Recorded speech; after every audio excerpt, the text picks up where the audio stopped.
En este tema hablaremos sobre los esfuerzos, mecánica de roca, deformaciones y su retroalimentación. Primero, debemos saber que los esfuerzos son los que causan las deformaciones. Y estas a su vez responderán de diferente forma según las propiedades mecánicas de la roca. Para definir los esfuerzos, antes tenemos que saber qué es una fuerza. Una fuerza se va a definir como una magnitud vectorial que tiende a producir un cambio en el movimiento del cuerpo o de su estructura interna. Existen dos tipos de fuerza, las cuales son las fuerzas del cuerpo o másicas, que están relacionadas directamente con la masa del cuerpo al cual se aplican, y las fuerzas de superficie, las cuales dependen de causas externas al cuerpo y no guardan la relación con la masa del mismo. Estas se dividen en simples, compuestas y de cisalle. Sabiendo lo que es una fuerza, podemos hablar sobre el esfuerzo como un estrés, que se define como la fuerza por unidad de superficie, o sea, la relación entre la fuerza y la superficie sobre la cual se aplica. Los tipos de esfuerzo los hay de tensión, compresión, flexión, cisalle, torsión. Un tipo especial de esfuerzo producido por la gravedad es el esfuerzo litostático e hidrostático, que ambos pueden expresarse mediante el producto de la gravedad, densidad y profundidad. Los esfuerzos originados por fuerzas de superficie son también magnitudes de tipo vectorial que pueden descomponerse y componerse como tales. En el caso general, un vector de esfuerzo que actúa sobre un plano lo hace de forma oblicua a él. Un esfuerzo que actúe perpendicularmente a un plano se denomina esfuerzo normal, y uno que actúe paralelamente a un plano se denomina esfuerzo de cisalle. Los estados de esfuerzo se definen como el conjunto de infinitos vectores de esfuerzo que actúan sobre los infinitos planos que pasan por un punto en un instante dado. Los tensores son cantidades físicas que expresan diferentes cosas. Los tensores de orden cero representan escalares. Los de primer orden representan vectores en el espacio, donde el módulo expresa la intensidad y dos argumentos o ángulos que forman con uno de los dos ejes coordenados en el espacio. Los tensores de segundo orden generalmente representan infinitos vectores y expresan una propiedad que permite establecer una relación entre dos vectores. Normalmente, un tensor de segundo orden necesita de 9 caracteres o componentes para ser definido. Para definir espacialmente al tensor de esfuerzo, se eligen los tres planos perpendiculares a cada uno de los tres ejes coordenados y se escogen en cada plano tres componentes del vector esfuerzo que actúen sobre él, la componente normal y dos componentes de cizalla que actúan según las direcciones paralelas a los ejes de coordenadas paralelas al plano. La elipsoide de estrés. En un tensor, sigma XX, sigma II y sigma ZZ representan a los planos de esfuerzos principales. En estos planos nunca sucede esfuerzo de cizalla. Si hacemos los ejes coordenados paralelos a los ejes del elipsoide, el tensor de esfuerzo se reduce a sigma 1, sigma 2 y sigma 3, pues las componentes de cizalla son cero en estos casos. La magnitud y orientación de los esfuerzos principales caracterizan completamente al estado de esfuerzo. Los estados de esfuerzo se clasifican en uniaxial, biaxial y triaxial, en función de que uno o dos o ninguno de los esfuerzos principales sea cero. El estado de esfuerzo uniaxial solo existe un esfuerzo principal. La figura geométrica que lo representa es un par de flechas de igual magnitud y sentido opuesto. En los biaxiales solo existen dos esfuerzos principales, por ejemplo, sigma 1 y sigma 2. La figura que lo representa en este caso es en caso general una elipsoide. Los triaxiales existen tres esfuerzos principales, sigma 1, sigma 2, sigma 3, diferentes de cero. La figura que los representa en el caso particular es una elipsoide, salvo que sigma 1 sea compresivo y sigma 2 tensional, en cuyo caso no puede hablarse de una elipsoide de esfuerzo, aunque sí de estado de esfuerzo y de tensor. Los esfuerzos triaxiales son los comunes en la naturaleza y se dividen en poliaxiales, axiales e hidrostáticos. Ahora hablaremos acerca de las deformaciones. ¿Qué es una deformación? Término general usado para referirse a cambios en la forma y o volumen que pueden experimentar las rocas.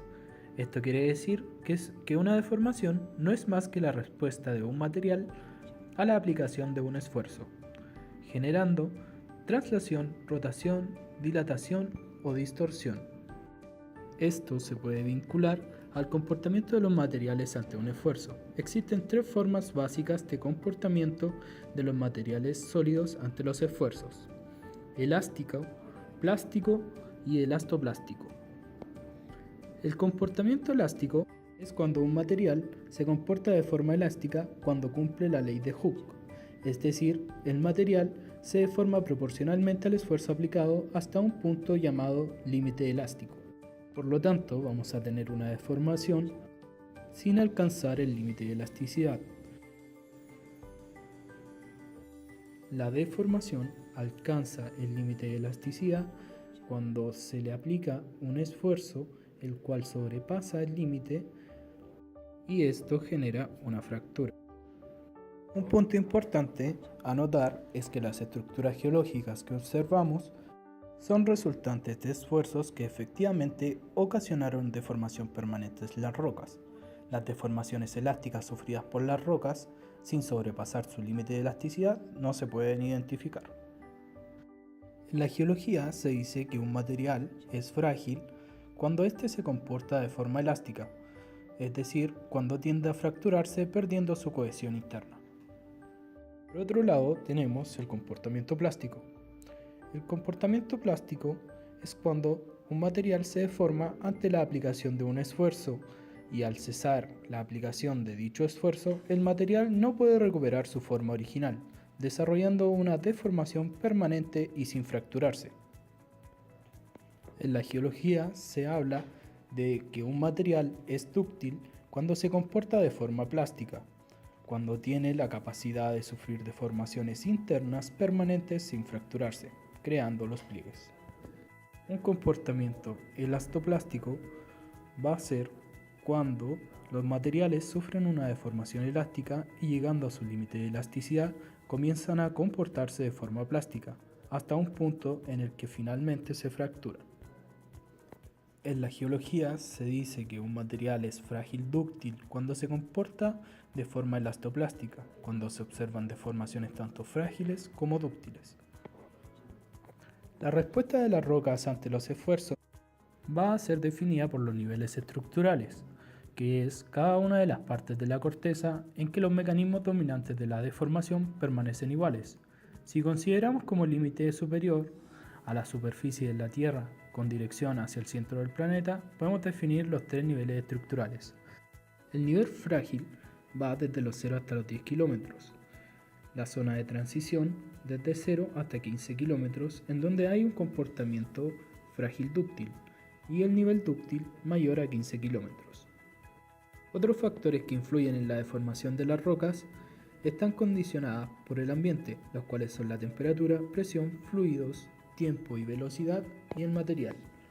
Con respecto a la temperatura, cuando ésta aumenta, el resultado va a ser la disminución de la resistencia del material y un aumento en su ductilidad antes de que ésta se pueda llegar a fallar. Es decir, que si aumentamos la temperatura, vamos a necesitar un menor esfuerzo para generar una deformación mayor. Si la temperatura disminuyera, se produciría un efecto inverso, lo que quiere decir que el material aumentará su resistencia e igualmente incrementará su fragilidad.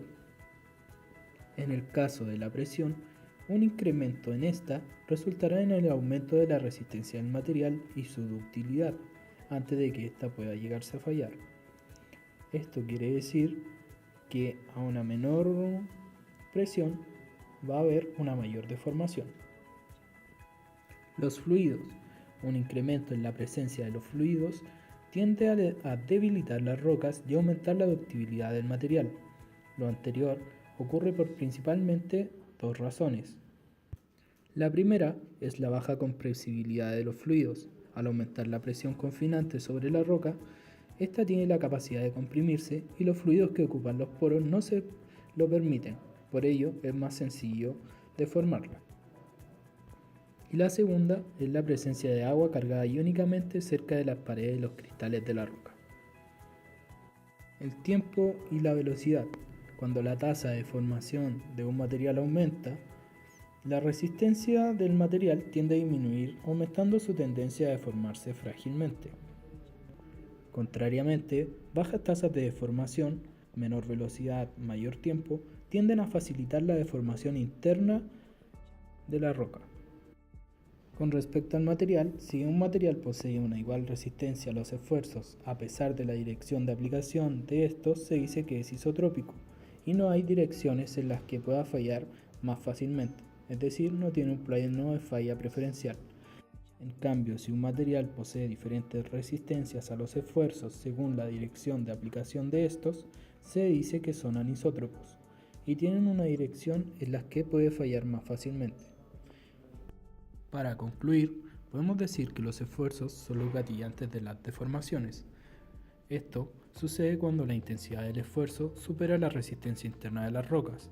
Para los diferentes tipos de esfuerzos se producirán distintos tipos de deformaciones, los cuales van a depender de su comportamiento y los factores mecánicos en la roca, por lo que se puede relacionar los esfuerzos, las deformaciones y la mecánica de roca con lo que hemos visto.